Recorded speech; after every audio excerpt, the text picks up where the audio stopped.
جو ختم کلام اللہ سے متعلق ہے، اللہ رب العزت جس کو بھی عطا فرما دے اس کی خوش قسمتی ہے۔ اللہ رب العزت نے کلام پاک کی حفاظت کے بارے میں ارشاد فرمایا، اِنَّا نَحْنُ نَزَّلْنَا الذِّكْرَ وَإِنَّا لَهُ لَحَافِظُونَ، کہ ہم نے ہی کلام پاک نازل کیا اور ہم ہی اس کی حفاظت کرنے والے ہیں۔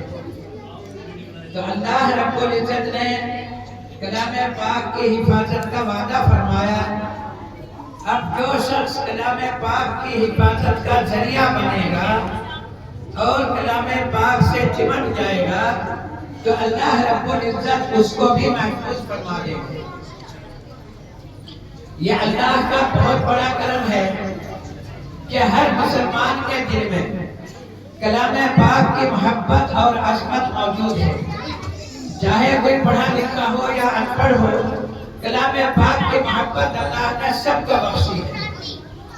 آپ مشاہدہ کرتے ہیں کہ آپ نے بازار سے کوئی کپڑا خریدا، اس میں اپنے بچوں کا آپ نے جوڑا سلوا دیا، تھوڑا سا کپڑا بچ گیا تو آپ نے کلام پاک کا جزدان یا چولی اس میں سے سلوا دی۔ اب وہ جوڑا جب پہن کر پرانا ہو گیا، پھٹ گیا، اس کو چاہے جہاں اس کی ماں ڈال دیتی ہے، بچہ ڈال دیتا ہے تو ہم کوئی پرواہ نہیں کرتے، لیکن کلام پاک کا جو حصہ بن گیا، چولی یا جزدان اس کا سلوایا گیا، وہ جب پرانا ہو جاتا ہے تو کوئی بھی مسلمان اس کو بے ادبی کی جگہ ڈالنا پسند نہیں کرتا۔ یہ کلام پاک کی محبت ہے جو اللہ رب العزت نے ہر مسلمان کو عطا فرمائی ہے۔ اللہ رب العزت نے کلام پاک کی حفاظت کا ذریعہ اس امت کے سینوں کو قرار دیا کہ ان امت کے بچوں کے سینوں میں کلام پاک محفوظ ہوتا ہے۔ رمضان المبارک میں تراویح میں اس کو سنایا جاتا ہے اور سب اس کو سنتے ہیں، تو یہ کلام پاک کی حفاظت کا ذریعہ ہے۔ اور قیامت تک اسی طرح اللہ رب العزت اس کو محفوظ رکھے گا۔ کلام پاک بہت بڑی دولت اللہ نے عطا فرمائی۔ اللہ نے ارشاد فرمایا، وَلَقَدْ يَسَّرْنَا الْقُرْآنَ لِلذِّكْرِ فَهَلْ مِن مُدَّكِرٍ، کہ ہم نے کلام پاک کو آسان کیا یاد کرنے کے لیے، بس ہے کوئی یاد کرنے والا؟ یعنی کلام پاک کو عمر کے جس حصے کے اندر بھی آدمی پڑھنا چاہے تو اللہ رب العزت اس کے لیے اس کو آسان فرما دیتے ہیں۔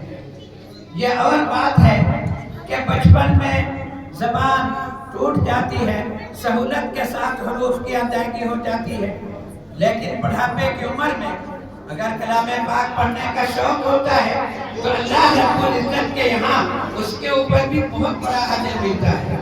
حدیث پاک کے اندر آتا ہے کہ جو کلام پاک کو اٹک اٹک کر پڑھتا ہے اس کو دوہرا اجر ملتا ہے۔ تو اس کو شوق کو دیکھ کر اور ہمت کو دیکھ کر ہی تو اس کو اتنا ثواب ملتا ہے۔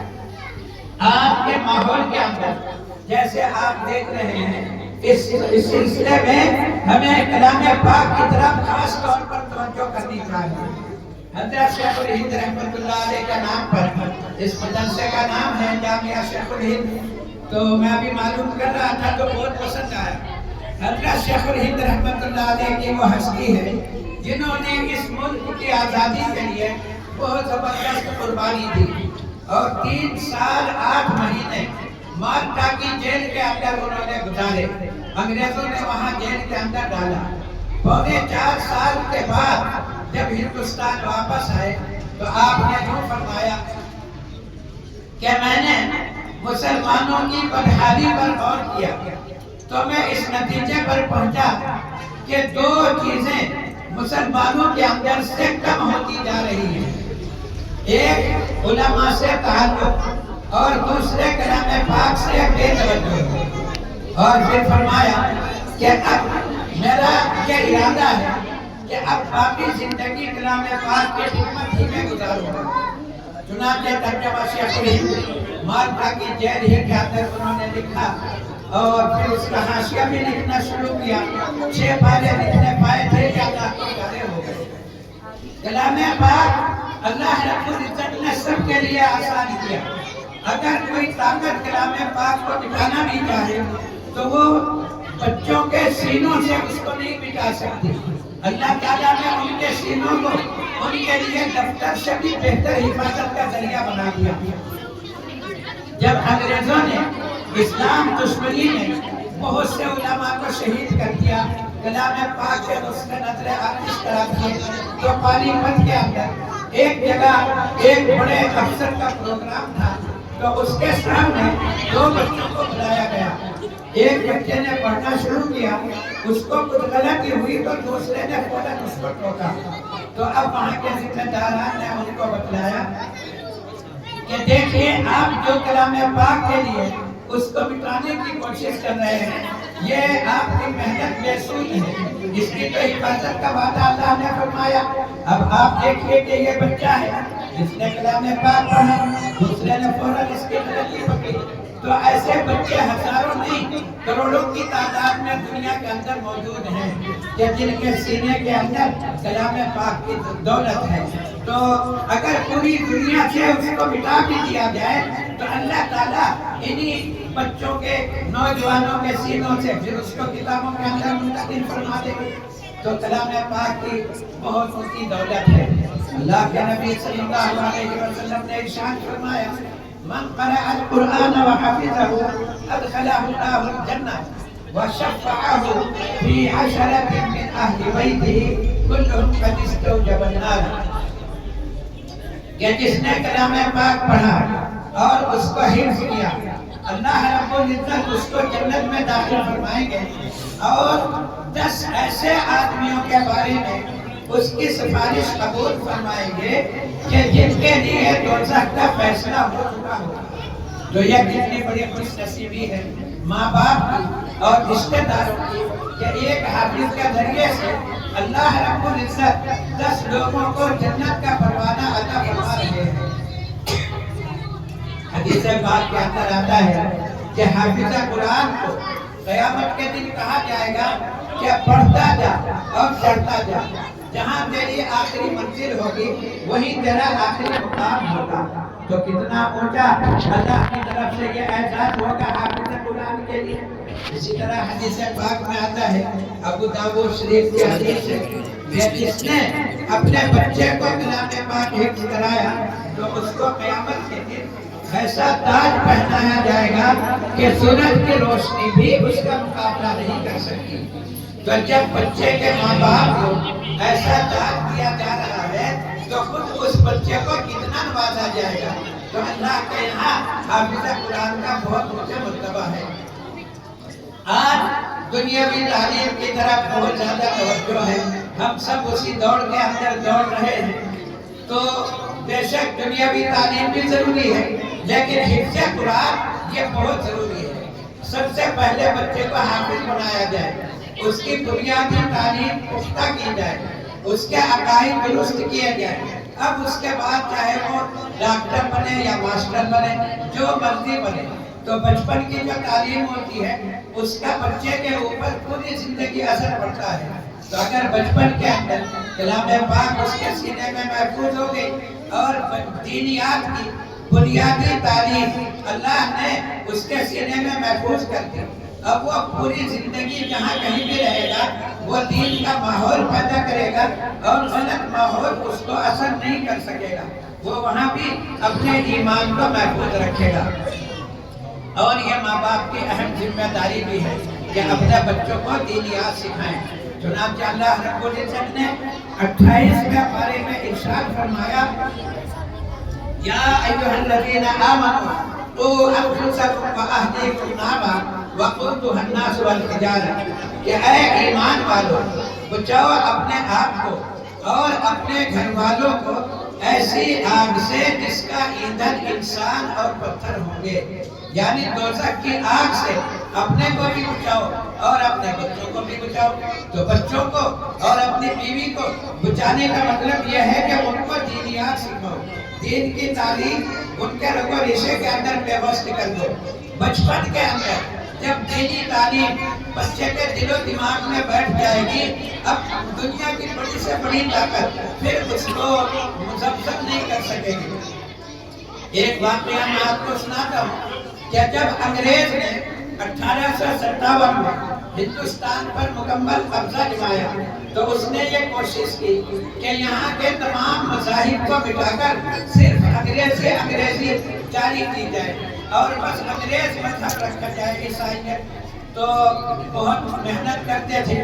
اب ان دنوں میں ایک بوڑھے پادری سے دو نوجوانوں نے معلوم کیا کہ ہماری سمجھ میں یہ بات نہیں آتی کہ مسلمان ہماری پڑھائی بھی پڑھنے لگے، ہمارا لباس بھی پہننے لگے، ہماری زبان بھی بولنے لگے، لیکن جب ہم ان کو یوں کہتے ہیں کہ اب تم عیسائیت قبول کر لو تو مرنے مارنے کے لیے تیار ہو جاتے ہیں، تو ایسا کیوں ہے؟ تو اس پادری نے یہ جواب دیا کہ ان نوجوانوں نے ان ماؤں کی گود میں پرورش حاصل کی ہے کہ جسم نے ان کے رگ و ریشے کے اندر اسلام کی محبت بے بس کر دی کہ تم ان کی چمڑی بھی اتار دو گے، کھال بھی اتار دو گے تو ان کے دل کے اندر سے اسلام کی محبت تو نہیں نکال سکتے، لہذا ان کو تو ان کے حال پر چھوڑ دو، ان کی آنے والی نسلوں کو سنبھال دو، جب وہ نسلیں تمہاری رنگ کے اندر رنگ جائے گی تو اس کے بعد پھر تم جیسے چاہے اس کو موڑ لینا۔ چنانچہ پھر انگریز نے نیا جان لایا پرانا شکاری، نئی نسل کے اوپر محنت کرنا شروع کی اور کچھ ہی دنوں کے بعد پھر ایک ایسی کھیپ تیار ہو گئی ہندوستان کے اندر کہ جن کے بارے میں اکبر الہ آبادی رحمت اللہ علیہ نے یہ شعر پڑھا کہ مذہب نے پکارا اے اکبر، اللہ نہیں تو کچھ بھی نہیں، یاروں نے کہا یہ قول غلط، تنخواہ نہیں تو کچھ بھی نہیں، کہ ان کو صرف تنخواہ نظر آنے لگی۔ تو مرد مومن کے لیے کلام پاک اللہ رب العزت کا بہت بڑا تحفہ ہے، بہت بڑا تحفہ ہے، تو پوری انسانیت کے لیے، لیکن ہماری خوش نصیبی ہے کہ اللہ رب العزت نے ہمیں کلام پاک کی دولت عطا فرما دی تو ہم اپنے بچوں کو کلام پاک پڑھائیں۔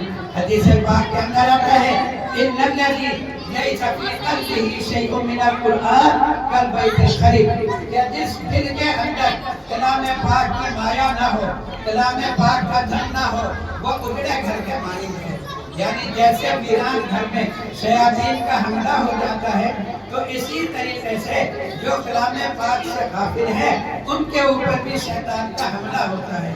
تو پتہ چلا ابھی کہ ماشاءاللہ 3 بچوں کی دستار بندی ہو گئی، انہوں نے حفظ کیا ہے اور 10 بچوں نے کلام پاک ناظرہ پڑھا ہے، تو یہ بہت بڑی سعادت کی بات ہے ماں باپ کے لیے بھی اور بچوں کے لیے بھی۔ حدیث پاک کے اندر آتا ہے کہ جو کلام پاک کا ایک حرف پڑھتا ہے اس کو 10 نیکیاں ملتی ہیں، اور الف لام میم اس کے اندر 3 حرف ہیں، یہ 30 نیکیاں ہو گئی۔ یہ تو جب ہے کہ جب یوں ہی اس کو چلتے پھرتے پڑھے، اگر کلام پاک نماز کے اندر پڑھا جائے تو ایک حرف پر 100 نیکیاں ملتی ہیں، اور اسی طرح پڑھا تو اس کو 10 نیکیاں ملی۔ اب کلام پاک کو وہی پڑھے گا کہ جس نے کلام پاک پڑھ رکھا ہوگا۔ پھر ایک بات سوچنے کی ہے کہ دنیا سے تو سبھی کو جانا ہے، حدیث پاک کے اندر آتا ہے کہ جب انسان مر جاتا ہے تو اس کے اعمال کا سلسلہ ختم ہو جاتا ہے، صرف 3 عمل ایسے ہیں کہ ان کا ثواب اس کو مرنے کے بعد بھی ملتا رہتا ہے۔ ان میں سے تیسری چیز بیان فرمائی او ولد صالح یدعو لہ، کہ یا نیک اولاد کہ جو اس کے لیے دعا کرے۔ اب نیک اولاد جو اپنے ماں باپ کے لیے دعا کرے گی تو جبھی تو کرے گی جب وہ کلام پاک پڑھی ہوئی ہوگی، وہ کلام پاک پڑھ کر بخشے گا۔ درر منصور میں حضرت مولانا عاقل صاحب رحمت اللہ علیہ نے لکھا ہے کہ اگر کوئی شخص جمعے کے دن اپنے ماں باپ کی قبر پر یا ایک کی قبر کے پاس جا کر سورہ یاسین شریف پڑھے تو اس کے لیے سورہ یاسین کے حروف کے برابر مغفرت کا فیصلہ کر دیا جاتا ہے۔ تو وہ جبھی تو کرے گا کہ جب اس کو سورہ یاسین شریف یاد ہوگی، اور جب اس نے پڑھ ہی نہیں رکھا تو پھر وہ کیا پڑھے گا؟ لیکن پھر بھی اللہ رب العزت کی یہ مہربانی ہے کہ اگر ہم نے بچپن میں کلام پاک نہیں پڑھا تو اس کے لیے بھی آسانیاں پیدا فرما دی۔ چنانچہ کچھ صورتوں کے ایسے مسائل ہیں، مثلاً آپ سب کو معلوم ہے کہ اگر کوئی 3 مرتبہ قل هو اللہ شریف پڑھے تو 1 قرآن کے برابر ثواب ملتا ہے۔ اگر الہاکم التکاثر والی سورت 1 مرتبہ پڑھ لیں تو 1000 آیتوں کے برابر ثواب ملتا ہے۔ اسی طرح سورہ زلزال، اذا زلزلت الارض زلزالها، اگر 1 مرتبہ پڑھ لیں تو آدھے قرآن کے برابر ثواب ملتا ہے۔ تو پھر بھی اللہ نے یہ آسان فرما دیا کہ اگر کوئی پورا قرآن پڑھا ہوا نہیں ہے تو کم از کم یہ صورتیں تو یاد ہونی ہی چاہیے۔ کلام پاک کی برکت اتنی زبردست ہے، معرفت قرآن میں لکھا ہے کہ اگر کوئی شخص قل یا ایھا الکافرون سے آخر تک یہ 6 صورتیں اپنا کاروبار پر جانے سے پہلے ان کو پڑھ لیں تو اللہ رب العزت اس کے کاروبار میں برکت عطا فرما دیتے ہیں۔ تو اللہ تعالیٰ کی طرف سے کلام پاک تحفہ ہی تحفہ ہے، جس حساب سے بھی ہم اس کو پڑھیں گے اللہ تعالیٰ اس کے اندر ہمیں خوبی ہی خوبی عطا فرمائیں گے۔